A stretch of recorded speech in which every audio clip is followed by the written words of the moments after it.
is this with the Wu-Tang, you feel me? I agree with the whole religion into hip hop of them being a part of that. But what you also have to keep in mind is we were in a 5%er world at that time. I mean, everybody on your blocks, even before Wu-Tang was peace, God, what's the knowledge, what's the day's mathematics? Everybody was already kind of doing that. Not saying that they jumped on a bandwagon, they just happened to be a part of the hood, and the hood was on some 5% of stuff at that time. So they made the information rhyme. Yeah, I will say that. They put it up to an information rhyme. What I will give them credit on 100% is connecting the Chinese flicks to hip hop, because I didn't know shit about none of those type of movies. I still don't know shit about them, but they did connect. Shaolin, I can't watch it, but oh man, the whole Shaolin and stuff like that, like we didn't know that stuff through the hood, and they did. I remember coming through the block and niggas was watching that, and it was bugging me out because niggas didn't know shit about, like, I didn't even know half of my niggas could read, and they sitting there reading subtitles. So it's like, wow, that's just wonderful. And in New York, that was another staple at the time, though. You know, in the 80s. And stuff. For real? People want to go watch those movies at the theaters. Kung Fu flick. Hip hop actually got its swag from Kung Fu flicks. Yeah, so they made that rhyme as well. But if we giving them that though, then we also got to keep in mind. I mean, you went over to RZA doing what RZA did for the culture, but let's not forget Q-Tip, Violator. That was a big fucking time.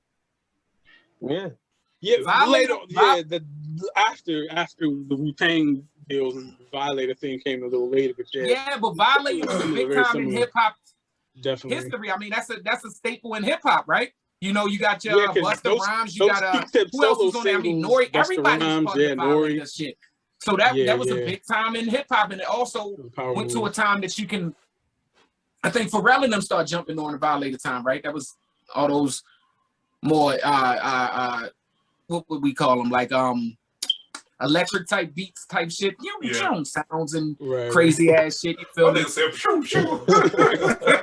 That is a very accurate identification of Pharrell's sound. Let me say this. About 2 seconds, Kareem Ali will begin to speak. Every point that you guys made is actual, factual, and on point. I think in terms of impact, I think Wu-Tang probably made a greater global impact. Maybe because of the content and subject matter seemed to connect with more people. Even though it was intellectual, maybe a little less intellectual, a little less spiritual in that way than Tribe. If we were comparing them straight up, I would have to go with Wu-Tang because you got 9 members and all 9 guys could rhyme. So I think the Wu probably could out-rhyme most of the guys of Tribe. You're only talking about, Q-Tip and, the 5-footer. In terms of that, but I feel like from an album standpoint, as a group, I feel like you have 36 Chambers and Wu-Tang Forever. But I don't know if I would say those are better than the Low End Theory or Midnight Marauders, Beat Tribes of Life. I think as a group, I thought Tribe was just better as a group. If you start breaking Wu-Tang members apart, you want to take every Wu-Tang album leading up from in the 90s, the Supreme Clientele. If you want to count them, if you want to say that they're Wu-Tang albums and that's a group album, then maybe you would have an argument. But they're not the solo albums, in my opinion.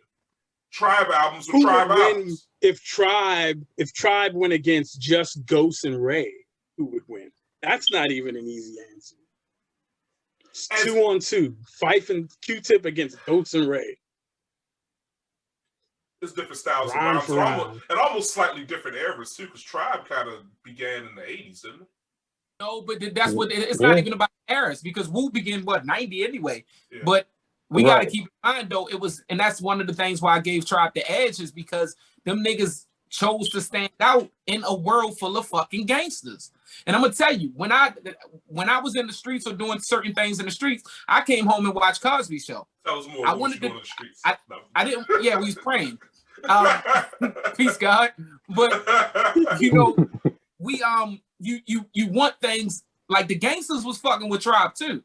Right. The easy route was to go the Wu-Tang route, the street appeal, and then throw some things in there, help your niggas learn and things of sort. But Tribe stepped in an era where it was either, if you think about from 88 to 04, to 94, 95, they came in during the battle era.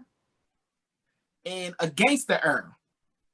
Right. And they literally bust through the middle of the scenes and told niggas, hey, let's have fucking fun. Me, myself, and I, all of that crazy ass, like that type of shit mattered. That's why they got so much love, because the gangsters every nigga want to put they gun down. Like niggas don't want to be, and I would give extra points for that's a that. fact. I give more credit to Tribe for that. That's one of the reasons I would edge Tribe over Wu-Tang. I can't deny Wu-Tang's global impact, but I would give Tribe the nod. Global impact. If we global impact, fucking Wu-Tang, man, everybody was drawing Wu-Tang signs on their notebook. Yeah. Global impact, that shit is fucking Wu-Tang all day. Right. I think what's really too a really interesting thing that happened too is that during that early 90s period, like there was a certain portion of time where like the G era and the West Coast gangster rap was dominating mainstream hip hop, and then Wu-Tang came in both a way sonically and conceptually, where they was kind of the counter to that for the East Coast, where it was like, well, hold up, we hear what you're saying, but we gonna put our guns down, keep them right here, and we're gonna open the book up. Like we can give you the nigga and we can give you the theory at the same time, and it just kind of like was such a counter to that wave of the West Coast gangster rap, where it was like, well, here's the East Coast answer to that, and it's something completely different and it's intellectual at the same time. And I think I always have a bit of a Wu-Tang bias, because that initial Wu-Tang wave hit me at such a young age. I was in 6th grade when 36 Chambers came out, and so like, not just me as an MC or an artist, but my entire trajectory of a human being was drastically altered by the existence of Wu-Tang Clan. It was like, I did not know that this was possible. I want to be a rapping ninja too. Jabba, what are your final thoughts on this? Have you been swayed in any way with your Wu-Tang shirt? Nah, Are you still going to say Tribe?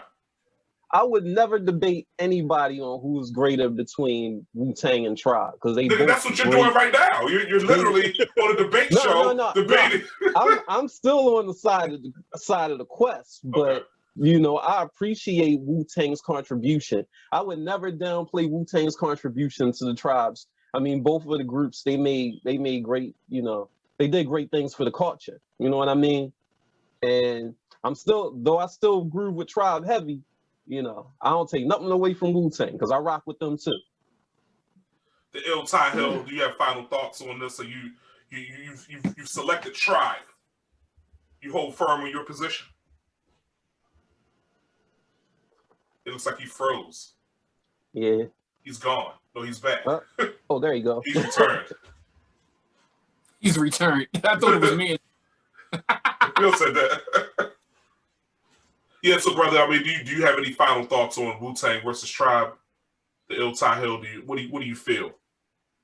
Kareem, I think it's dope that you do these topics, first of all, because I appreciate it. I'm going to listen to Wu-Tang over Tribe. If you put both of them in my in my hands, I'm probably going to pop a Wu-Tang tape in before I put a Tribe tape in. But I was just being I think more politically correct wise. Whatever the fuck you want, hip-hopperly correct, right. Whatever the fuck you want to call it. Hip-hopperly. Because hip-hopperly, Tribe contributed a lot to the game. Like, and they did a lot. Like, when you break off the things that they did, I mean, Wu-Tang, and I hear everybody on the 5% and stuff again, and the intellectual part, but did we really get that at first? In 93, we wasn't getting all of the, that was really like, when we got the Triumph, we really started getting the Peace God and the. That's because we were teenagers by then. We were, understanding coming into consciousness a little bit differently. Yeah, so but back then, everybody, what Wu was doing, it wasn't like we wasn't seeing on a scale. Like that kind of was everybody MO back then. Big ass groups. Everybody had a 10 fucking man group. Like, everybody had big ass cliques and shit like that. That's why I be tripping when they be hating on these niggas, because these young niggas is doing the exact same thing with these big ass cliques, and everybody is for instance, an ASAP Ferg, ASAP Rocky, ASAP Biggie, whoever they is. You feel me? All of these Fables. Yeah, like you feel me? Like, so like, Wu, not to take nothing from Wu, Ghostface is one of my favorites.